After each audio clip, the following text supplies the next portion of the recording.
and welcome back to the Sort of Truth podcast, the chapter-by-chapter reread of the Sort of Truth series with a life savings worth of craft brew on the side. Ooh. I'm Jade, and I'm here with Nate, and we are doing a favor for chapter 42 of Soul of the Fire. I mean, I think a favor would be just giving me just a slice of them life savings worth of brews. Yeah, I might consider it, except I think I need them, because it's like my life savings worth of them.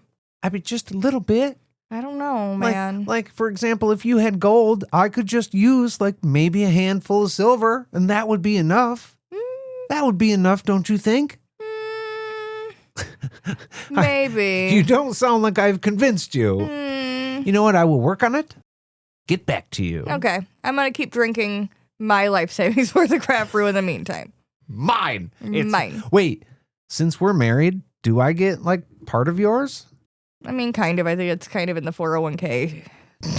You put beer in your 401k? Holy shit, I've been doing it wrong this whole time. Yeah. Or I'm doing it wrong and you're doing it right, but whatever. I know that I have a lot of beer and you can drink some of it, I guess. No, this way we have both money and beer. I'm fine with this setup. Win-win-win. I see nothing wrong here. That's the moment of truth today.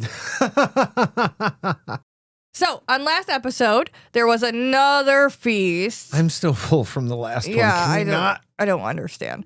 During which Dalton found the names of the elusive bad guys responsible for the crimes against women, just because he got, like, upset during the dinner. Shit wasn't going the way he wanted it to. He's like, you know what? We're going to skip over the investigation. I think I know who it is. Yeah.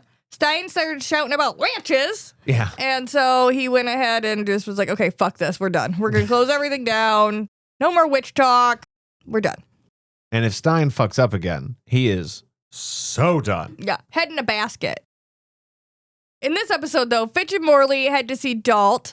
There's music still playing, and that's indicating that this is still going on during the feast. Dalton has left the feast to go and have this meeting. It does seem to me that the music has calmed down a bit. I mean, I know we rocked out to harp metal before, so it's possible with the musings of Metallica, but it seemed to me now that the music is calmer now that there's not an assault to be done. It almost feels more like a funeral dirge being played by the harp, weirdly. I don't know why. World's smallest violin? Yeah, something like that. Fitch and Morley are eager to get back to drinking. There was a wash girl that said she was going to come and get drunk with them a little bit later, so they're like super ready to be done with whatever the fuck this is so they can get back to that. Now, Fitch is like nervous with this girl hanging out with him. Why is that? Is that coming from like an innocent point of view, or is it coming from like a little more knowledge of the world point of view? Nefarious. I mean, I think it's a little column A, little column B. I think that he is still innocent. He hasn't actually had sex or raped anybody, even though his only introduction to sex has been rape. I think he's more excited to just hang out with a girl and have a good time. But I also think that if things go down a certain pathway, Fitch may be more open to doing bad things than he was in the past. Well, his buddy is going to kind of work him up to it too, right? He might not be thinking, we're going to have sex with this girl tonight. But then he's got Morley like, oh, let's fucking do it. Yeah. And we already saw that the best people in town do that. They share girls that aren't willing. So maybe it's not a bad thing. Well, he's obviously impressionable if he's committed murder before he's had sex. Yeah. That's a straight assumption, which is wrong to do. But I'm assuming. Well, I think it might be a safe one. Once they get in the room, Dalt's like, hey, man. Hey, guys. There's trouble about Claudine's murder. You were seen. Fuck! The coach driver, you know, the one who found the body, we've all talked about this, everybody knows, he actually left his assistant there when he went to go get the guard. That guy? Yeah. He said he was cool. Yeah. We were like, look, we got something going on over here. Could you just not tell anybody? And was like, yeah, bro, no problem. No, he wasn't cool. Fuck. The assistant was left there and then followed their trail through the wheat and saw them in the pond. Turns out when you commit a messy murder, there's a lot of blood. And then when you run through the wheat, which is white, you leave a trail. So you were not hard to follow. We took that straight to the pond. Also, you could have run between the wheat, but you all chose to just knock it all down. Yeah, and destroyed crops. You guys really are assholes. dicks. Come on. Fitch does have some solid questions, though. He's like, hey, they followed us to the pond, so they saw us all. They saw all of us wiping off the blood. And no, they saw just the two of you, and they knew your names from the kitchen. Specifically you two, which Yes. I think if you think about it, doesn't fully actually make sense It because doesn't. they were never truly alone. So Which is why Fitch was like, oh, they saw all of us. And if he goes, no, they just saw you. Doesn't work. There's not enough time for another question there, but there should have been. And then they ask, why didn't he say this before? Like, why is it just now coming out? If he saw us, he should have just like fucking said that a while ago, right? Apparently, he was just shocked. He saw the body. He was freaked out. But you know what? No more questions. We don't have time for this. We got to move it along. You guys have shit to do now, okay? what do you mean? I need details. You just told me I was seen committing a murder, which for the record, I totally did not do and will die by that. No, blah, blah, blah. We got to go. Fuck. Okay. As the boys sit there, imagining their fates, Dalton passes them a pouch full of silver and gold. He's like, I feel so bad. You guys have helped me so much. So I really just need you to go ahead and take this, okay? Fucking voice.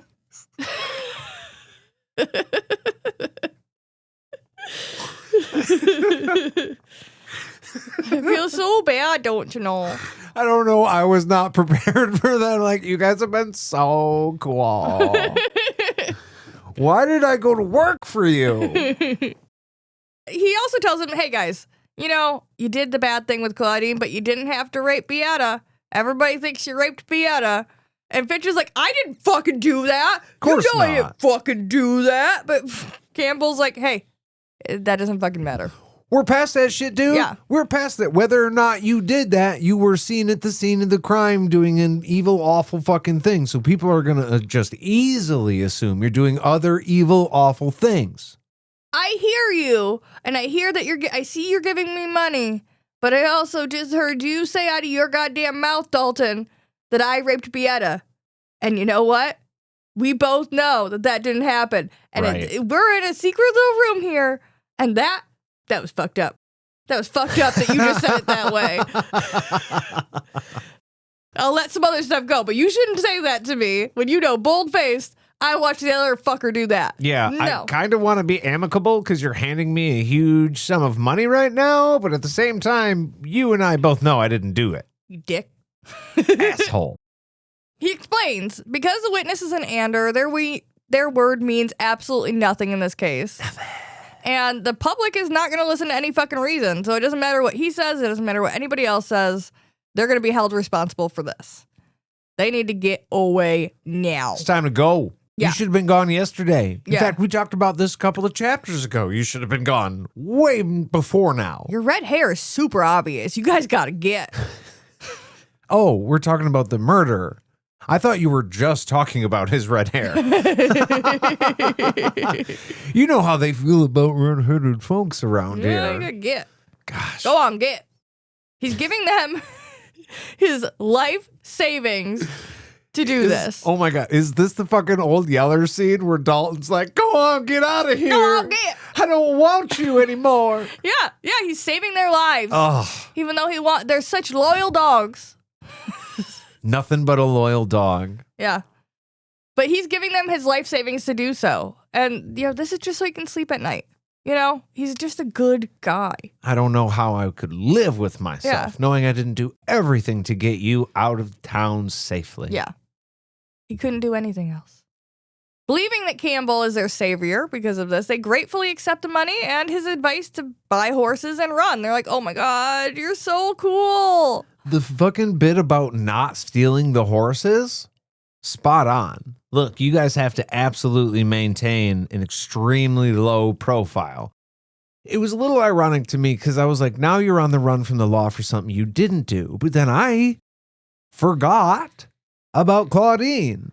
Yeah. Yes, you're on the run for the rape, which you didn't do, but you are actually on the run for a murder, which you totally fucking committed. This is not like a trial run or to see what it would be like. This is real ass life. You are a murderer. You are on the run. This guy is helping you, But we know Dalt plays both sides of the field. So who knows how much he's actually helping you.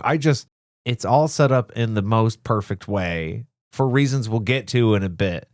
But I love the idea that Fitch is like, well, we didn't really do this thing, but we're still going to run. It's like, no, you fucking did. You're just not worried about it because this man here, Dalt, says the murder was fine. That's not the issue. Well, yeah, because they're like, that was a good thing. We did a good thing for Anderith. But now the problem is that people think the rape was also them, including the murder, and that's why you got to go. I think that part of the problem is, though, he's created a witness that doesn't exist. Or at least we assume, but right. If Morley and Fitch don't run, there's no hard evidence that they did this. So if they are brought in and put up on trial or put up for execution, there's a good chance those mouths are going to fucking run. And they're going to say, I didn't do this out of malice. I did this for Dalton Campbell. I did this for Burton Tranbor. Right. But them running and taking the money. That shows that they're guilty. Oh, man.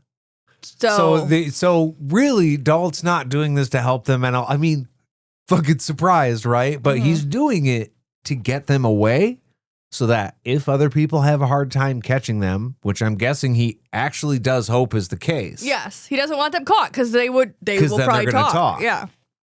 It's interesting because it's different from the reason Beata would talk in court, right? She's like, I'm just going to tell the truth. Everybody just tells the truth. She's going to be shocked when she finds out they don't. But if Fitch and Morley get caught, Fitch might try to lie at first, make himself look way worse, and then eventually break because he's just a kid. But he's also realizing that Anders aren't always good. So at some point, he might just self-preservation and go, fuck all of you. Yeah. No, you're all liars. This is exactly what happened. I'm going down either way. Yeah. But there's no reason that the people above me who really set all these things into motion can't come down too. It's like a trifold. He doesn't want them to be caught. He doesn't want them to be caught because then that could happen. He wants to help them get away because they did good things for him. But also, he's sealing their fate in that they will always be known as the murderers and the case will be closed after they leave. Yeah. Fuck. Yeah. It's just permanently sealed in. Tangled web.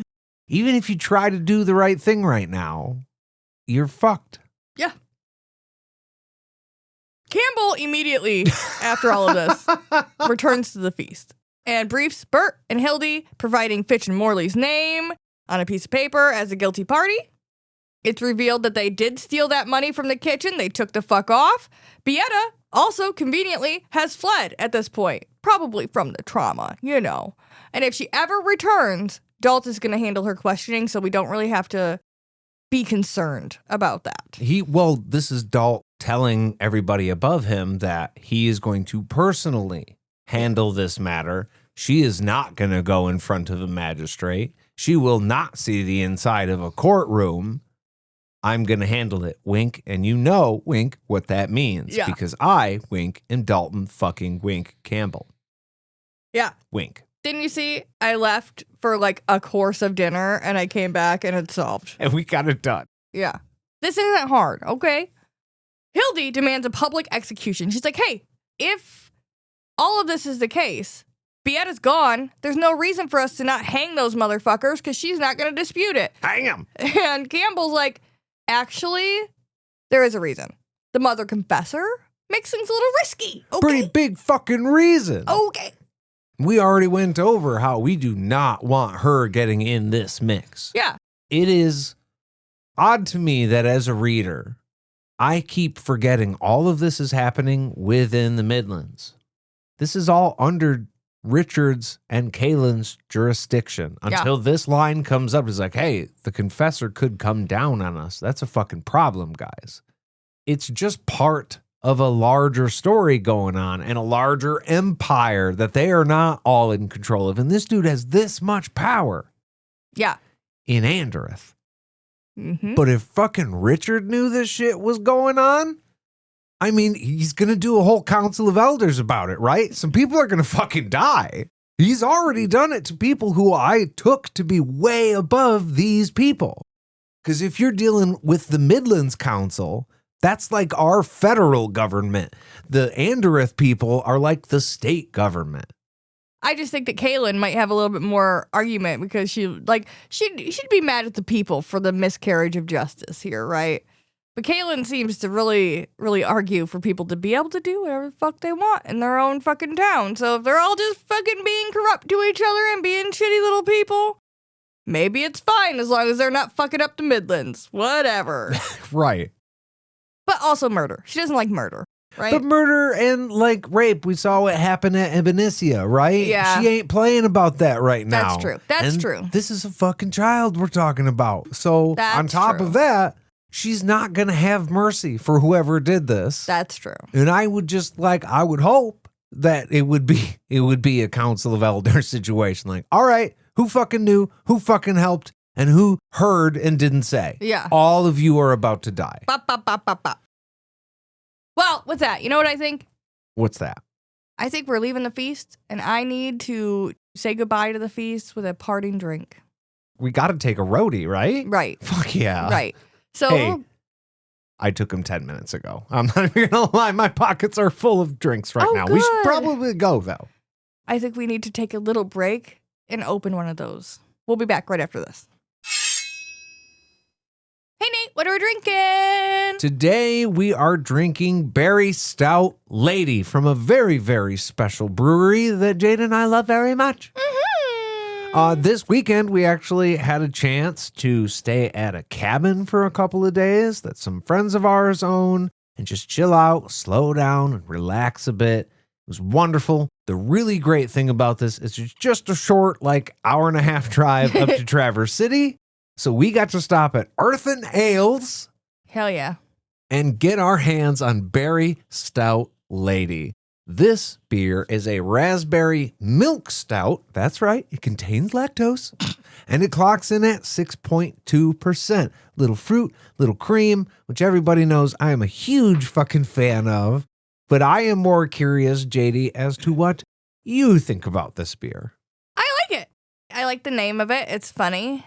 And a very stout lady, kind of like Hildamara, right? Oh, Yes. like berry, like very. Yeah. Ah, okay. I just Yes. wanted to make sure because I was like, obviously it's that. Wait, is it that? It is.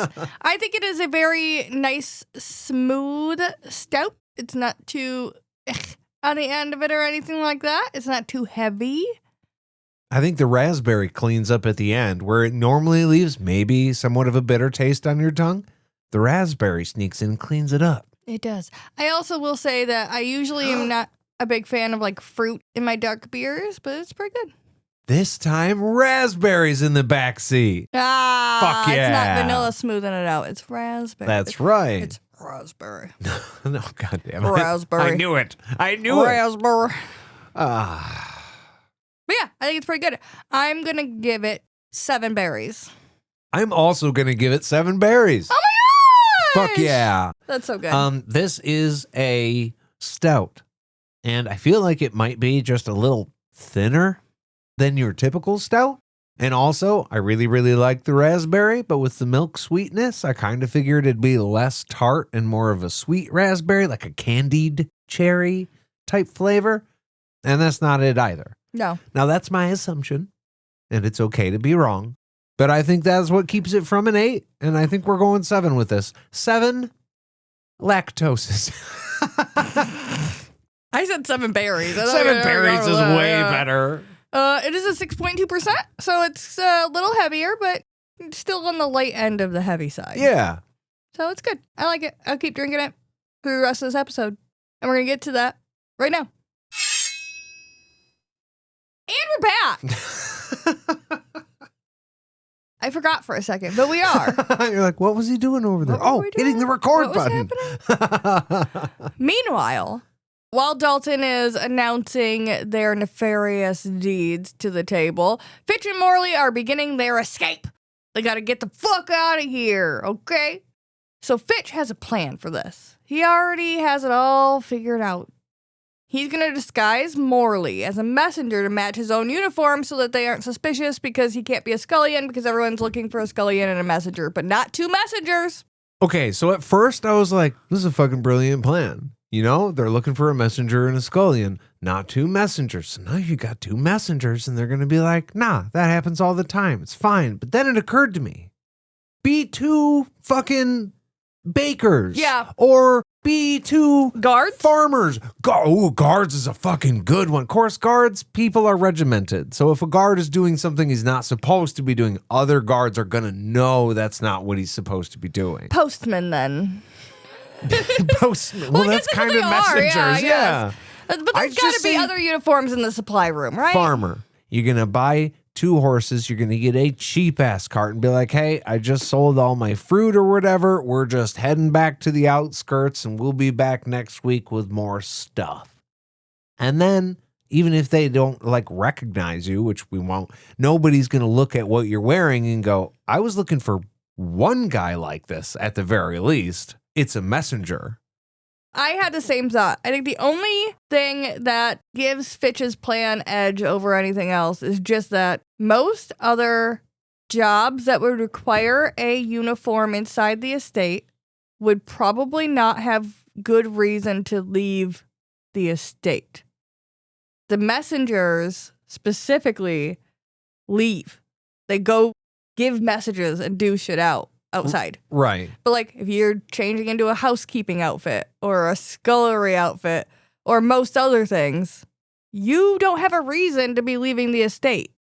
Ooh, that's a good point, actually. You're like, I'm maintenance. Why are you leaving? The estate's that way. Right, I'll just turn right back around. My bad. Correct. Yeah, you live there. You work there. You have no fucking reason to go. Maybe to Fairfield if you have a little bit of allowance for some reason, but you probably don't. But even if you did, you can't. Once you leave Fairfield, once people are like, where the fuck are you going? You gotta go back that way. That's where you work. Yeah, you gotta go back, or you have to come up with an absolutely credible story to leave. And maybe that's why they stick with the messenger's uniform. Yeah. But for a second, I was like, no, you fucking idiots. Don't look anything like what they're looking for. Yeah, I had the same thought. So when they sneak into the estate supply room, right? They're in there, they're finding the outfit. Fitch is making sure that Morley fucking folds his shit back up so that nobody has any reason to think they were in here. I love Morley being like, what does it fucking matter? We're leaving. He's like, no, you fuck. I don't want anybody to know that anything has even been disturbed. That's the whole point. Whole fucking point. They do have a close call because a guard opens the door to the room but doesn't see them in the darkness, which is a little bit like real lucky, I guess. Super real lucky. After they get past that guard, right? They have that issue solved. Now they're both dressed as messengers. They exit the estate. They decide to abandon all their personal belongings because nothing's worth dying for. Also, they don't have that much shit anyways. They have their outfits on. They take the fuck off immediately. While they're on their way out, Morley is like, hey man, you weren't in the kitchens today, so you didn't hear what fucking happened, did you? Fitch is like, what the fuck are you talking about? We're having a very busy day. No, I didn't hear what happened in the kitchens. I'm busy running for my life. I don't have time for fucking kitchen gossip. Your gossip, yeah. Yeah. But he actually is very happy to hear this because Morley is like, dude, you know Gilly? You know that fucking bitch? She got burned all to hell today in the fire because that's where the bread got all burned. We know that there was issues. Gilly's the one that had the burns all over her. It's just karma for her pulling on his ear.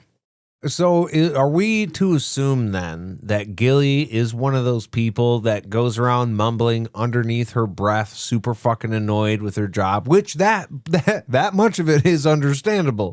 But then the thing that goes unsaid is that the chimes are in town. So when she's trying to bake this bread and she's like, stupid fucking oven, it's always fucking acting up, and she slams the door and then she agitates the chime that's within it. The chime went, okay, bitch, got your number, and then pulled her into the oven or did whatever it was it did.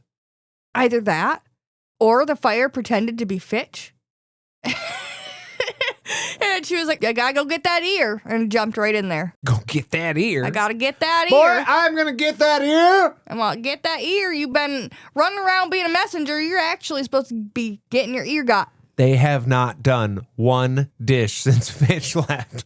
Exactly. She's just sitting there like, oh, he'll be back. Oh, Yeah, any fucking day now. Any moment. And then the fire gave her the chance, and then she got all fucking burned. And then it burned her. Yeah. What'd you get for being a dick? Yeah. Dark and Raw learned that lesson. Except he got a burned dick. I will say, we have also said that he may not have been a dick before that. Yeah, but that definitely... Well, if Gertie wasn't a bitch before, she definitely will be now. Yeah. If she survives, right? It said badly burned, but burns can get worse over a couple days. Yeah, and also, it wasn't Gertie, it's Gilly. My bad. I don't know why the fuck I just said that. I was way off base. I don't know. I was just going to let it fly. No, I misspoke. I know. Calm yourselves, audience. It can happen. Oh, surprised. I'll do my penance later. Once they are out of the estate, Fitch feels a weird sense of liberation, and he formulates a travel plan for them. He's very smart. He's getting all these plans set up, and he didn't even know he needed plans. They're going to hide by day while they take turns on watch and travel only at night. Okay. I mean, honestly, seems like a solid plan. I would hate it. Yeah, you'd have to be awake during all the scary bits, but I put to you, you don't really want to be sleeping at night anyways, because that's where the stuff is going to find you.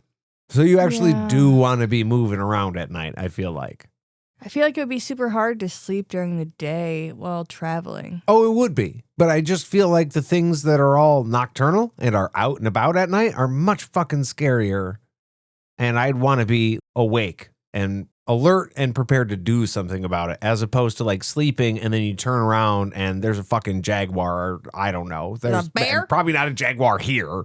But yeah, something like that. Maybe it's just a really big fucking dog. I don't know. It is really interesting. You hear about the fantastical wildlife in this book, right? You hear about the Gratches. You hear about the Gregorys. A Gregory is a wildlife? Scarlet. That's who I'm talking about. Ah, okay. I understand. I was like, what's going on? Beware of them fucking Gregorys. Some of them have red hair, I hear. That's not good. But you don't hear about deer or bears. Unless somebody's hungry. Yeah. Except at the feasts when we're eating fucking swan wings or some bullshit. That's why they ate them all. Just like our guide in Scotland said, do we have to be worried about anything on this fucking island? No, we killed all the big shit hundreds of years ago. We're good, guy. Yeah, just the hogs. Maybe a deer, and that's it. Yeah. Oh, yeah, and wild hogs. That happened. We did have a deer attack us while we were there. I think we spooked the deer. Yeah, that's probably a more accurate telling of the story. Not as fun, but more accurate. We scared it with our American accents. Yeah. They're also going to be using those messenger disguises to bluff their way past the army at the border. So kudos for having the confidence. He's going to be able to fucking do that. I mean, it takes big balls to pull that off. But also, it's not a bad plan. I'm supposed to be If you're going to sneak past the army who is in charge of the Domini Dirch, though, I would assume that there would be a strong feeling to the second you get out the door and have your back to the Domini Dirch, run your fucking ass off as fast as you could go. Be like, holy shit, go, go, go. No! Yeah, because once they figure it out, if 10 minutes later, some dude is like, hey, so pretty sure those were the two guys we were looking for. Dong, and you're fucking done. Yeah. Also, there's no way you're sneaking past them, right? Because we've been told that there's no real way to sneak up on the dirge. You can maybe get through the gates, but then the outside of where the dirge is protecting all of Anderith, there is no way to get through that door without being seen by the army. Yeah. And they have the little trenches so that they can see you going up and down and up and down. Right. Yeah, you're a fucking target, and you're a slow-moving target at that. Morley, though, he's confident in this plan. He's like, cool, man, whatever. I'm the muscle, I don't think. So let's just fucking go. At least you know your function in the team more. That's all I'm going to say. Yeah. I appreciate you, buddy. Now carry me the rest of the way, please. Be my Sam. Lift me. He asks Fitch where they're actually ultimately going, though. What's our plan? We're supposed to go, get jobs, right? Because we have like 2 years worth of savings and that's all we got. So we got to like plan our futures. Right. I guess we got to go work now. Yeah. Fitch, though, he's all smiles, man. He's got a fucking plan. Again, he's got a destination in mind. He's not going to tell us right now, though. It's so frustrating. But Yeah. we know from earlier chapters that, well, from this chapter, he's got a massive sense of liberation having just escaped Andereth. He is no longer a second-class citizen, right? Yeah, they won't be Hakens. Yeah, they can fucking completely start. He could just be like a dude. I mean, maybe. That's what Dalton said to them. But we've never heard of You got anybody. a chance. We've never heard of anybody else with red hair. I almost said some shit that I'm not going to say. Later books, folks that know. But yeah, that's true. Maybe just everybody else hates redheads too. Yeah, they're just like, ooh, devil kids coming into town. I don't Look at trust that one. That's weird. That one with the freckles. No. So not only does he feel a sense of freedom because he's gotten out of there, he's no longer considered a Haken. We also know he kind of had a plan that he wasn't ready to implement until he suddenly got kicked out of Andereth. Are you going to tell us or you want us to wait? I mean, I could tell you. In fact, for our patrons, I most likely will tell you off the path, because secrecy. Yeah. But I'm not going to do that because the book also doesn't tell you. And so I will leave it a mystery for now. So that's Nate's Wizard Note and Prophecy for today. Yeah. If you have any others, we would love to hear yours. Write to us in your journey books to podcastatt@gmail.com or find us on any of our social medias. Glug, glug, glug. If you would like to support this podcast and hear some more exclusive content, find us over on patreon.com/podcastatt, ATT. where every tier is a happy tier.